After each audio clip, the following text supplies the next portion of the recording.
Before we begin, I want to invite you into the Jubilee Haven Patreon community, a quiet space where we go deeper into healing, spiritual connection, and the quiet mysteries that guide us. If this podcast has touched you, your support here helps me keep creating these conversations.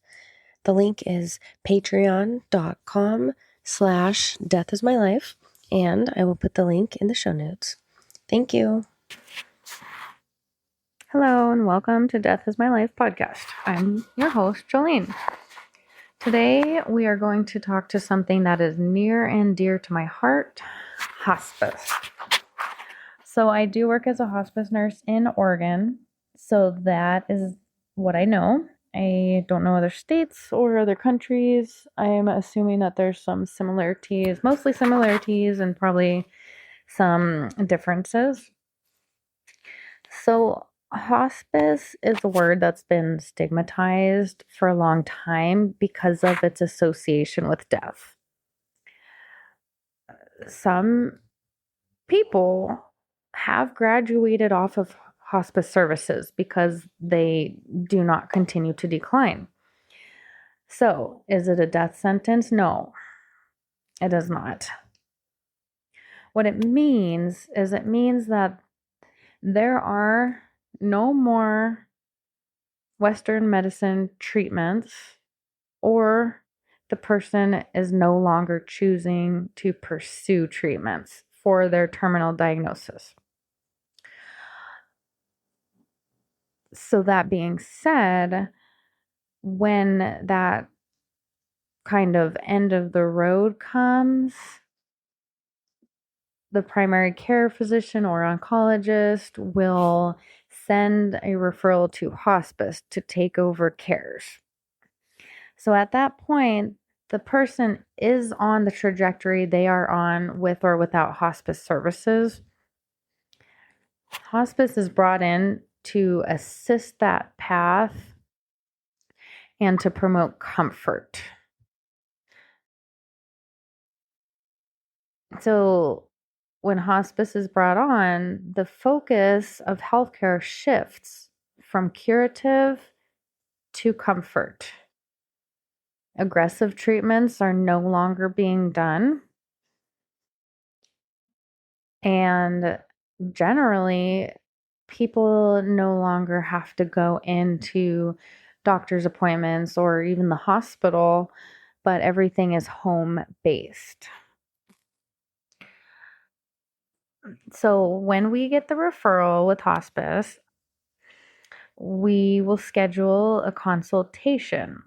So during this consultation, it's usually a nurse and a social worker will go out to the patient's home and provide hospice education. We will teach about hospice philosophy, billing, what's covered, what's not, what the team looks like, what the schedule will look like, and what we provide. Make sure that this is in alignment with the patient's goals for healthcare. If it's not, this is not something we are pushing. We let them make that decision not to take hospice services, and that's totally fine. If it is in alignment with what they want for their healthcare, then we as hospice nurses have to look for qualifying criteria. So whether or not the patient has Medicare is kind of the overseer and creates all the guidelines for hospice, meaning the qualifiers, and there are certain diagnoses that qualify people. And for each diagnosis, we have to qualify them based on certain signs of decline or accompanying factors. So, for instance, cancer versus dementia. Qualifying these people are completely different. Cancer with metastatic growth can automatically qualify a patient to get onto service, as long as, like we said, there's no pursuing further treatments. However, dementia can be very tricky because to the family, these people look like they're completely sick. They have no part of their old persona left. But for Medicare to qualify them for hospice, they have to have a lot of signs of decline.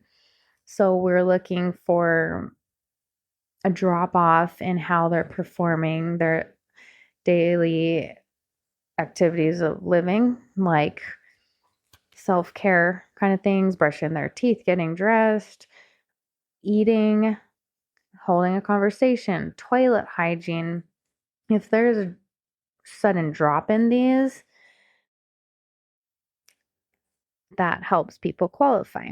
If there's additional falls or decreased mobility, weight loss, sleeping a lot more, these are just some of the things we have to look for to qualify people based on dementia. And a lot of other diagnoses are like this, where we're looking for lots of signs of decline in status, physical health, and cognitively.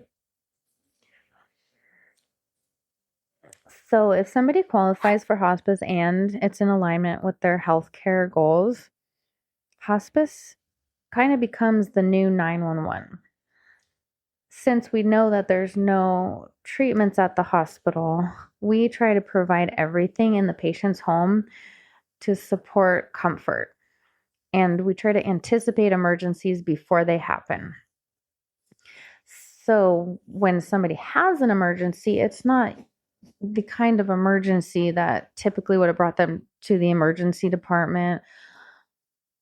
Or if it is, it's something that we feel we can manage in the home generally, and we have already set the patient up for success. Hospice does offer 24-hour support. And so if there's a crisis, say it's pain in the middle of the night, the patient will call the hospice service and usually get a triage nurse who can try to look at the medication list and offer support and advice over the phone. If that is not enough or the circumstances need additional support, there is a nurse around the clock. And so the nurse can go and visit and help manage their pain. So while everything is generally home based, there is in our state, I think there's only about 6 total, but in our region, we're lucky enough to have one of them, and it's a hospice house. So this isn't somewhere that people just qualify for hospice and then go to live out the rest of their days. No, this is more of an acute setting with a hospice philosophy base. So if we go out to a crisis and we've exhausted all of the medications and there's no symptom management being accomplished, then we can have this person go into the hospice house for that acute symptom management. And then a lot of the times they return back home after stabilized, and sometimes they don't. It just depends on the patient's path. So when that happens, there is a nursing team there with a nurse and a CNA around the clock, and they have access to immediate medications. Whereas in the home setting, we have to still go through a pharmacy to get medications, which are not available at all hours of the night. So this is usually a short-term solution and very, very beneficial when needed, and usually preventable in a lot of circumstances. Ours happen to be a wonderful, wonderful, beautiful, brand new location. and they do a lot of family support for everybody who has to go there. I was I have experienced two of my very wonderful friends, and they actually both ended up passing away while at hospice house. And they were very well taken care of, and they were very well loved by the staff there. So, hospice is a team dynamic with the patient in the captain's chair or the healthcare representative if the patient can't make decisions for themselves. The case manager is a nurse, and that is the primary person who sees them most frequently. The nurse relays the needs to the rest of the team in most cases. There can be the option for a CNA to help with bathing, and that looks like whatever the patient needs it to look like, whether it's standing by the shower to ensure a safe transfer in and out, or a full-on bed bath. There's a social worker involved. The social worker helps pulling resources for things like if the patient needs to move into a home where they can have more hands-on care. The social worker can help kind of guide that and pull resources from, I don't know where they pull them from, honestly. And they can help the family make decisions with advanced care planning, funeral home, and they would help coordinate if the patient and family needed a respite stay somewhere, which is another service hospice provides. If the family has to take a trip or just needs a rest, they can help the patient go somewhere safe for a 5-day stay.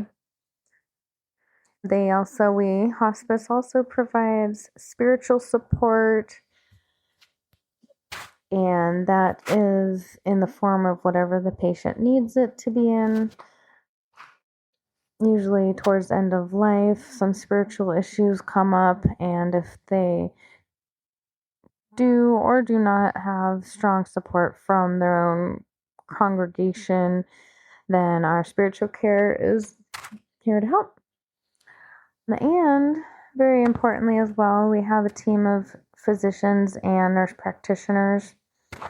So some people choose to stick with their own primary care physician, but honestly, most people like to just use the hospice physicians because they're specialized in it, and it's kind of a more streamlined system than reaching out to primary care physicians who may or may not have after hours support. But that is just a decision that the patient's allowed to make. So hospice care covers medications that are related to the primary diagnosis and comfort. That means that sometimes there will be a medication on the list that is not covered by hospice. This absolutely does not mean the patient can't continue to take it if they choose to, but they'll have to get their secondary insurance or pay out of pocket if it's very important to them to continue taking. Having said that, a lot of the medications, you know what? A lot of people come on and they take handfuls of medications and medications for their side effects, and it's a lot. It's a lot. It's exhausting to manage, and it's a lot to swallow. So we will, at the request of the patient, not we, but the providers, will make suggestions on which medications are non-effective at this point in the process and which ones would be safe or even beneficial to stop taking at this point. I've seen a wide variety of reactions. Some patients want to stop taking all their meds. Some will take whichever ones are critical and stop taking whatever they can. And some people just want to continue on taking whatever they're used to taking. And whatever is fine.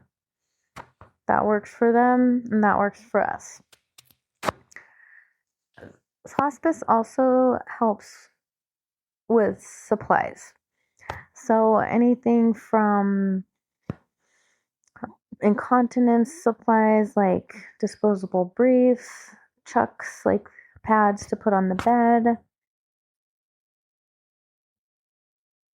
bath care supplies, wipes, chapstick, nail care supplies, foam cleanser, barrier creams, all kinds of stuff like that we will supply. And medical equipment such as a hospital bed or a wheelchair or an oxygen for comfort are all supplied by hospice. Things that can promote safety, autonomy, and comfort are going to be covered by hospice. And again, captain of the ship, the patient can decline anything we offer as well. So a lot of the times, in order to help the patient stay home and anticipate any problems, hospice will bring in a comfort care pack or specific comfort care medications. Generally, this is an opioid to help with pain and trouble breathing, a benzodiazepine to help with anxiety, trouble breathing, and nausea, an antiemetic to help with nausea, and a laxative to help with constipation. There are tons of other medications, and those are the general ones. The symptoms we're trying to manage are mainly pain, nausea, constipation, diarrhea, anxiety, agitation, and shortness of breath.